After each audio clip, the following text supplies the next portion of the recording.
iaitu LGBTQ+.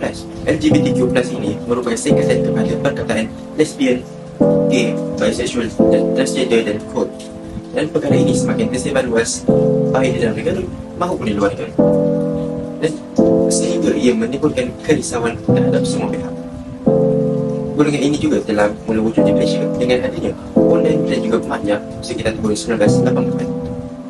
Menurut Kamal, Mastura dan Belkis pada tahun 2015, kegiatan ini semakin tersebar luas apabila mereka dengan beraninya untuk menukar kejadian asal fitrah manusia kepada personaliti yang bertentangan, yang ini bermakna daripada lelaki menjadi perempuan dan juga sebaliknya.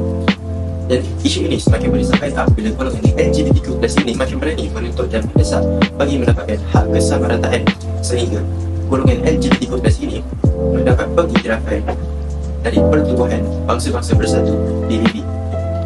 Pada 17 Julai 2018, Mesra Awani melaporkan seorang menteri menyatakan pendapatnya bahawa golongan ini, iaitu golongan LGBTQ+, tidak harus didiskriminasi dan mereka berhak untuk mendapat hak kewarganegaraan yang sama. Dilakukan bertujuan untuk melihat sejauh mana kesedaran dan pandangan pelajar mengenai golongan LGBTQ+ ini dan bagaimana pengiktirafan terhadap golongan ini memberi ancaman kepada nilai moral masyarakat serta agama Islam. Kajian mengenai kesedaran dalam kalangan golongan belia ini amat penting kerana golongan ini merupakan pemimpin masa depan yang akan menentukan masa depan negara dan umat Islam. Hal ini demikian kerana isu ini amat berkait rapat dengan sikap dan nilai moral masyarakat dan juga kehidupan mereka.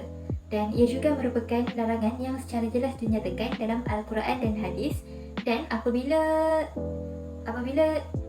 terdapatnya pengiktirafan terhadap golongan ini akan menimbulkan kekeliruan dalam kehidupan sosial masyarakat. Menurut Kamal, Mastura dan Ain Balkis tahun 2015.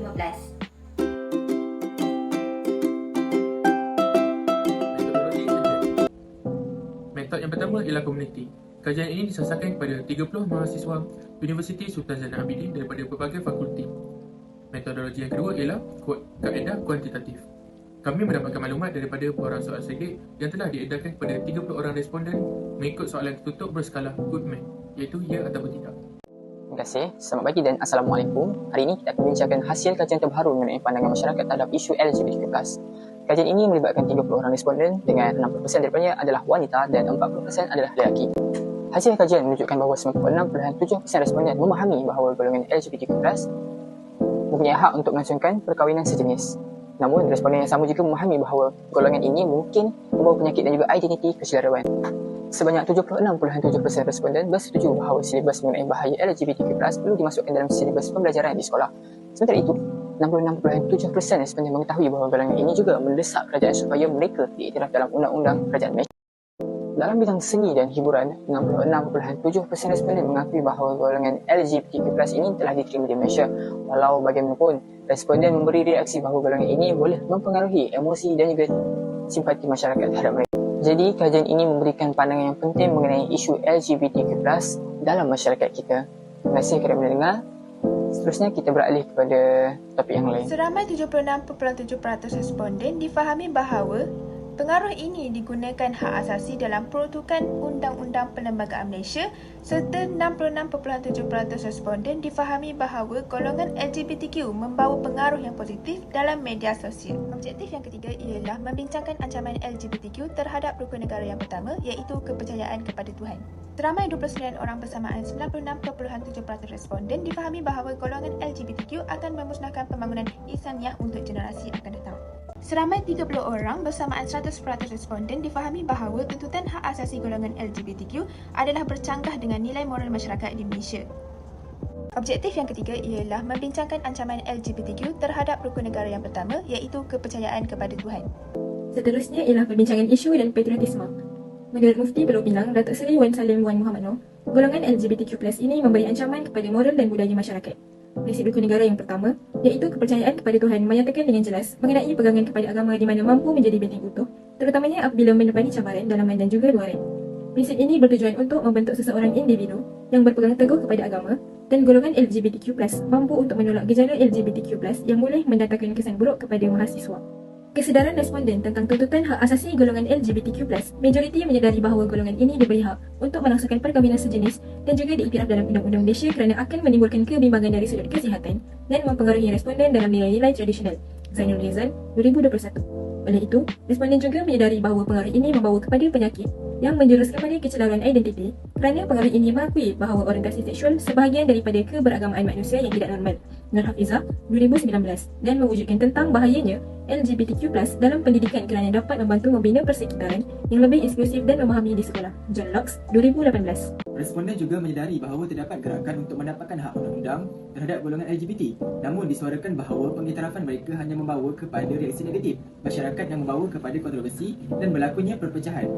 Reaksi pelajar terhadap tuntutan golongan LGBTQ ini semakin diterima dalam bidang seni hiburan. Namun begitu, responden menafikan pengaruh golongan ini membawa pengaruh positif dalam media sosial kerana pengaruh ini dapat merancangkan pendedahan budaya mereka secara terbuka. Walau bagaimanapun, reaksi responden turut mengakui bahawa golongan LGBT mempengaruhi emosi dan simpati masyarakat kerana pengaruh ini kurang kasih sayang dan perhatian daripada ibu bapa sehingga terjebak mencari kawan sejenis. Namun begitu, responden juga menafikan reaksi pengaruh ini dalam hak asasi peruntukan Undang-Undang Perlembagaan Malaysia kerana bertentangan dengan undang-undang negara. Di bawah prinsip kepercayaan kepada Tuhan, kita diwajibkan untuk menolak golongan LGBTQ dalam kehidupan kerana LGBTQ ini membuatkan gejala sosial seperti maksiat semakin berleluasa dalam kalangan masyarakat. Kiranya LGBT ini tidak dapat dibendung, maka akan mendatangkan ancaman kepada perkembangan sosial dalam negara. Jelaslah di sini bahawa golongan LGBTQ ini merupakan satu budaya yang menyalahi prinsip rukun negara yang pertama. Oleh itu, maka terdapat peruntukan undang-undang iaitu mengikut Akta Kesalahan Jenayah Syariah Wilayah Persekutuan 1997. Perbuatan yang tidak sopan di tempat awam ialah kesalahan dan akan dikenakan hukuman penjara selama 3 tahun, denda sebanyak RM5,000 dan dikenakan sebatan sebanyak 6 kali sebatan. Penubuhan undang-undang yang ditubuhkan untuk golongan LGBTQ ini mempamerkan rasa sayang kepada negara sekaligus dapat melindungi negara daripada golongan LGBTQ ini semakin berkembang. Menurut kajian yang dilakukan oleh Muhammad Afendi Mat Ismail, Muhammad Sabri Nasri, Muhammad Hasif Yahya, Ikamal Hafiz Jamal dan Muhammad Najib Abdul Wakil tahun 2020, golongan LGBTQ+ yang bersembunyi di sebalik propaganda hak asasi dan kebebasan bersuara semakin hari semakin berani mengeluarkan pendapat mereka tentang kepentingan kewujudan golongan LGBTQ+. Hal ini demikian dapat dilihat melalui platform media sosial yang boleh tersebar ke serata dunia. Ini telah bercanggah dengan nilai dan modal masyarakat, terutamanya dalam pembangunan insaniah golongan pelajar institusi pendidikan tinggi. Hal ini demikian kerana pelajar institusi pendidikan tinggi merupakan generasi yang dibesarkan dengan gadget dan media sosial. Sebagai seorang pelajar yang juga merupakan anggota masyarakat, tindakan yang boleh dilakukan dalam menyekat golongan LGBTQ+ semakin tersebar luas adalah melalui platform media sosial.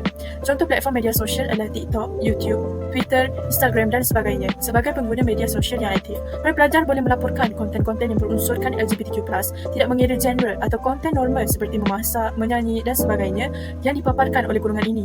Meskipun skala pelajar yang melakukan tindakan ini pada mulanya hanya sedikit, namun jika menjadi kebiasaan dan terus dilakukan, akan berbekas dan golongan ini akan dapat dibasmi.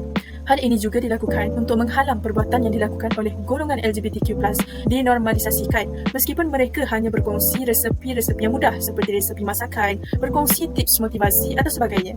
Hal ini juga dapat menonjolkan penegasan yang timbul dalam diri pelajar bahawa mereka menolak sebarang perbuatan atau tingkah laku daripada golongan LGBTQ+ dalam kalangan komuniti. Dengan ini, golongan LGBTQ+ akan berasa terasing dalam masyarakat sendiri dan mula dijauhi oleh orang sekeliling kerana sikap mereka yang deviant.